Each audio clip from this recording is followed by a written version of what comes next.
दोस्तों, कैसे हैं आप सब। मेरा नाम रिया है और मेरी उम्र अभी 26 साल की है।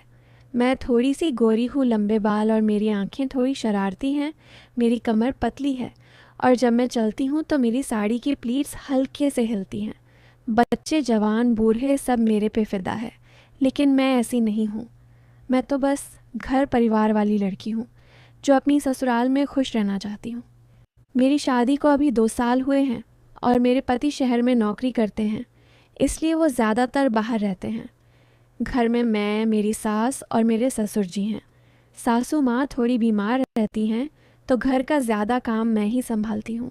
और ससुर जी, वो रिटायर्ड हैं लेकिन अभी भी बहुत एक्टिव हैं। उनकी उम्र 55 के आसपास होगी, लेकिन वो ऐसे लगते हैं जैसे अभी भी जवानी बाकी है। लंबे कद के, चौड़े कंधों वाले, और उनकी बातें, अरे वो तो इतनी मज़ेदार होती हैं कि सुनते ही हंसी आ जाती है। कभी कभी उनकी बातों में थोड़ा सा कुछ ऐसा होता है जो दिल को छू जाता है, लेकिन मैं तो बस मुस्कुरा देती हूँ। चलो, मैं तुम्हें अपनी कहानी सुनाती हूँ। सबसे पहले तो ये बताऊँ कि मैं कैसे ससुराल आई। मेरी शादी अमित से हुई थी, जो मेरे ससुर जी का इकलौता बेटा है। अमित अच्छा लड़का है, लेकिन काम की वजह से घर कमाता है। शादी के बाद जब मैं पहली बार घर आई तो ससुर जी ने मुझे गेट पर ही रोक लिया। वो बोले, बहू, घर में कदम रखने से पहले एक बात याद रखना। ये घर तुम्हारा है और मैं तुम्हारा ससुर हूँ, लेकिन अगर कभी कोई बात हो तो मुझसे कहना। मैं हमेशा तुम्हारे साथ हूँ। उनकी आवाज़ में एक गर्माहट थी और उनकी आंखों में एक चमक। मैंने सिर झुका लिया और अंदर चली गई। सासू माँ ने मुझे आशीर्वाद दिया, लेकिन वो थोड़ी कम बोलती हैं क्योंकि उनकी तबीयत ठीक नहीं रहती। शाम को जब डिनर टेबल पर बैठे तो ससुर जी ने मुझसे पूछा, रिया बहू, तुम्हें खाना बनाना आता है? अमित कहता था कि तुम बहुत अच्छा बनाती हो। मैंने हंसकर कहा, जी पापा जी, मैं कोशिश करूँगी कि आपको पसंद आए। उन्होंने मुस्कुराकर कहा, बहू, पसंद तो मुझे सब कुछ आएगा जो तुम बनाओगी, बस तुम्हारी उंगलियों का जादू चाहिए। लेकिन मैंने सोचा शायद वो बस ऐसे ही कह रहे हैं। अगले दिन सुबह मैं उठी, नहाकर तैयार हुई। मैंने एक सिंपल साड़ी पहनी, लेकिन वो थोड़ी टाइट थी क्योंकि धुलाई के बाद सिकुड़ गई थी। मैं किचन में चाय बना रही थी, तभी ससुर जी अंदर आए। वो बोले, बहू, आज सुबह की चाय तुम्हारे हाथ की पीऊँगा, देखें तो कितनी मीठी बनाती हो। मैंने चाय बनाई और उनके सामने रखी। वो चाय पीते हुए बोले, वाह बहू, ये चाय तो इतनी गर्म और मीठी है कि दिल खुश हो गया, तुम्हारी तरह ही। मैंने शर्मा कर सिर झुका लिया। दिल खुश हो गया? मतलब चाय से या मुझसे? मैंने सोचा शायद वो बस मजाक कर रहे हैं। मैंने जल्दी से किचन से बाहर निकलने की कोशिश की, लेकिन वो बोले, रुकना बहू, आज मैं तुम्हें घर का गार्डन दिखाता हूँ। वहाँ कुछ फूल हैं जो तुम्हें पसंद आएंगे। मैं उनके साथ गार्डन में गई। गार्डन छोटा सा था, लेकिन हरा भरा। ससुर जी ने एक फूल तोड़ा और मुझे दिया। बोले, ये फूल तुम्हारी तरह नाजुक है, लेकिन इसमें खुशबू बहुत है, संभाल कर रखना। मैंने फूल लिया और उनकी उंगलियां मेरी उंगलियों से छू गईं। मैंने बस मुस्कुरा दिया और कहा, धन्यवाद पापा जी। हम वापस अंदर आए और मैंने सोचा कि ससुर जी कितने केयरिंग हैं। दिन बीतते गए और हर रोज़ ससुर जी के साथ थोड़ी बहुत बातें होती। एक दिन मैं घर की सफाई कर रही थी, ऊपर की अलमारी साफ़ कर रही थी। मैं स्टूल पर चढ़ी थी और मेरी साड़ी अटक गई थी। तभी ससुर जी कमरे में आए। वो बोले, बहू, क्या कर रही हो? इतनी ऊंचाई पर मत चढ़ो, गिर जाओगी। आओ, मैं मदद कर दूं। उन्होंने स्टूल पकड़ा और मैं नीचे उतरी, लेकिन उतरते वक़्त मेरा पैर फिसला और मैं उनके ऊपर गिरने लगी। उन्होंने मुझे पकड़ लिया। वो बोले, आराम से बहू, मैं हूँ ना। मैंने खुद को संभाला और पीछे हटी। मैंने कहा, सॉरी पापा जी, ध्यान नहीं रहा। उन्होंने हंसकर कहा, कोई बात नहीं बहू, कभी कभी ऐसे पल आते हैं जो याद रह जाते हैं। मैंने सोचा ससुर जी कितने स्ट्रांग हैं, घर को संभालते हैं। शाम को सासू माँ की तबीयत थोड़ी ख़राब हो गई। वो बेड पर लेटी थीं और मैं उनकी सेवा कर रही थी। ससुर जी आए और बोले, बहू तुम थक गई होगी, जाओ आराम करो, मैं देख लूँगा। लेकिन मैंने कहा, नहीं पापा जी, मैं हूँ ना। वो मेरे बगल में बैठ गए और हम दोनों सासू माँ को दबा दे रहे थे। उनकी उंगलियाँ फिर से मेरी उंगलियों से टच हुईं और वो बोले, बहू तुम्हारे हाथ इतने नरम हैं जैसे रेशम, सासू माँ को तुम्हारे टच से आराम मिलेगा। मैंने मुस्कुरा दिया। हम रात भर जागे, बातें करते रहे। ससुर जी ने अपनी जवानी की कहानियाँ सुनाई, कैसे वो गांव में रहते थे और वहाँ की ज़िंदगी कितनी सिंपल थी। वो बोले, बहू गांव में लड़कियाँ ऐसी ही होती थीं जैसी तुम हो, सुंदर और मेहनती, लेकिन तुम में कुछ स्पेशल है। मैंने पूछा, क्या स्पेशल पापा जी? वो बोले, तुम्हारी मुस्कान जो घर रोशन कर देती है। बातें जारी रहीं और रात गहराती गई। अगले दिन सुबह मैं नाश्ता बना रही थी। ससुर जी किचन में आए और बोले, बहू आज मैं तुम्हें स्पेशल रेसिपी सिखाता हूँ, मेरी माँ की रेसिपी। वो मेरे पास खड़े हो गए और हाथ में आटा लेकर दिखाने लगे। वो बोले, देखो बहू, आटे को ऐसे गूंथो, नरम नरम जैसे कोई स्पेशल चीज़ हो। मैंने कोशिश की लेकिन आटा सख्त हो रहा था। उन्होंने मेरे हाथ पकड़े और गूंथने लगे। वो बोले, ऐसे बहू, धीरे धीरे, जल्दबाजी मत करो। मैंने कहा, समझ गई पापा जी। हमने साथ मिलकर रोटियां बनाईं और नाश्ता किया। सासू माँ ने तारीफ़ की और ससुर जी बोले, देखा बहू, साथ मिलकर कितना मज़ा आता है। दिन ऐसे ही बीतने लगे। एक दिन मैं घर के पीछे के आंगन में कपड़े सुखा रही थी। ससुर जी वहाँ आए और बोले, बहू ये कपड़े ऐसे मत सुखाओ, हवा से उड़ जाएंगे, मैं मदद करूं। वो मेरे पास आए और कपड़े पिन से लगाने लगे। हवा तेज़ थी और मेरी साड़ी का पल्लू उड़ रहा था। उन्होंने कहा, बहू संभालो, नहीं तो उड़ जाएगा।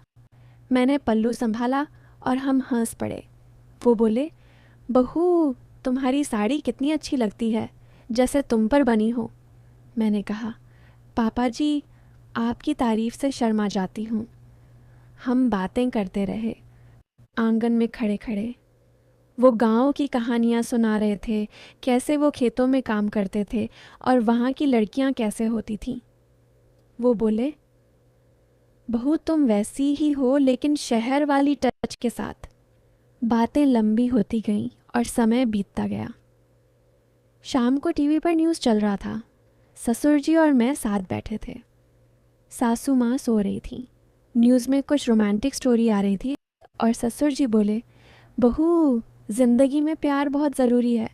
अमित तुम्हें बहुत प्यार करता है लेकिन कभी कभी घर में भी प्यार की ज़रूरत होती है। मैंने पूछा, कैसा प्यार पापा जी? वो बोले, जैसे ससुर और बहू का, केयर वाला।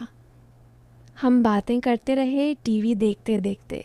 वो मेरे सिर पर हाथ रखकर बोले, बहू तुम थक गई होगी, मसाज कर दूं? मैंने मना किया।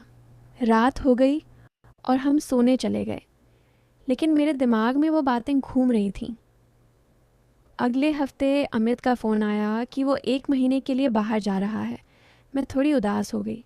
ससुर जी ने देखा और बोले, बहू उदास मत हो, मैं हूँ ना, तुम्हारा ख्याल रखूँगा। उन्होंने कहा, बहू आज घर में ही कुछ स्पेशल करते हैं, मैं तुम्हें पुरानी फ़ोटोज़ दिखाता हूँ। हम अटारी में गए जहाँ पुरानी चीज़ें रखी थीं। अटारी अंधेरी थी और हम टॉर्च से देख रहे थे। ससुर जी ने एक एल्बम निकाला और हम बैठकर देखने लगे। वो बोले, देखो बहू ये मेरी शादी की फ़ोटो। तुम्हारी तुम्हारी सासू माँ कितनी सुंदर थी। मैंने कहा, तीन पापा जी आप भी हैंडसम थे। वो हंसे और बोले, अब भी हूँ बहू तुम्हारी नज़र में। मैंने एल्बम की तरफ देखा और कहा, और फ़ोटोज़ दिखाइए। हम घंटों वहाँ बैठे रहे, कहानियाँ सुनाते सुनाते। अटारी की धूल, पुरानी यादें और हमारा साथ। धीरे धीरे दिन बीतते गए। ससुर जी हर रोज़ कुछ न कुछ नया करते। एक दिन मैं योगा कर रही थी कमरे में। ससुर जी आए और बोले, बहू योगा अच्छा है, मैं भी सीखूं? उन्होंने मेरे बगल में मैट बिछाया और कोशिश करने लगे। उनकी बॉडी फ्लेक्सिबल नहीं थी तो वो गिरने लगे। मैंने उन्हें पकड़ा और हम दोनों हंस पड़े। वो बोले, बहू तुम लालची हो जैसे कोई स्प्रिंग। हमारे रिश्तों का बंधन मजबूत हो रहा था। एक रात मैं सो नहीं पा रही थी। मैं बालकनी में खड़ी थी, चांद देख रही थी। ससुर जी भी आ गए। वो बोले, बहू नींद नहीं आ रही, आओ बातें करते हैं। हम बालकनी में खड़े रहे, बातें की। वो बोले, बहू तुम्हारी आंखों में चांद की रोशनी कितनी अच्छी लग रही है, जैसे कोई राज हो। मैंने कहा, कैसा राज पापा जी? वो बोले, प्यार का राज, परिवार के प्यार का। हम बातें करते रहे रात भर। समय बीतता गया और अमित वापस आने वाला था, लेकिन इससे पहले एक दिन ससुर जी ने मुझे बुलाया और कहा, बहू मैं तुम्हें कुछ बताना चाहता हूँ। मैं डर गई, सोचा अब क्या होने वाला है। दिल धड़क रहा था क्योंकि इतने दिनों की बातें सब दिमाग में घूम रहे थे।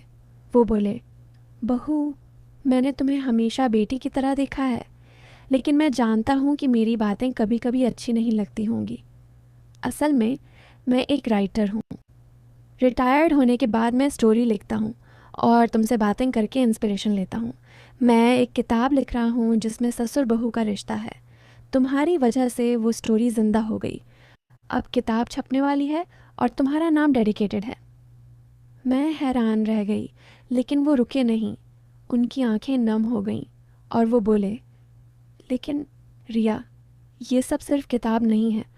असल में एक बड़ा राज है जो मैं सालों से छिपाए बैठा हूँ। तुम मेरी सगी बेटी हो। मैं क्या सुन रही थी? मेरी सांस रुक गई, पैरों तले ज़मीन खिसक गई।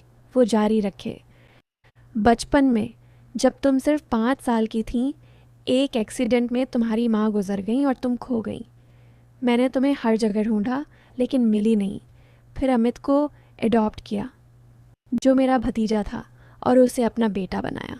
सालों बाद जब मुझे पता चला कि तुम जिंदा हो और कहाँ रहती हो, तो मैंने अमित से तुम्हारी शादी का प्लान बनाया, सिर्फ इसलिए कि तुम्हें घर ला सकूँ, तुम्हें अपना बता सकूँ, लेकिन बिना शौक दिए।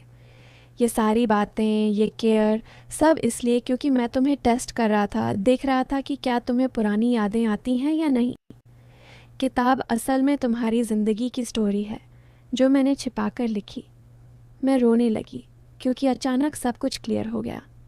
वो बातें सब इसलिए क्योंकि वो मुझे अपनी बेटी की तरह फील कर रहे थे, लेकिन बता नहीं पा रहे थे।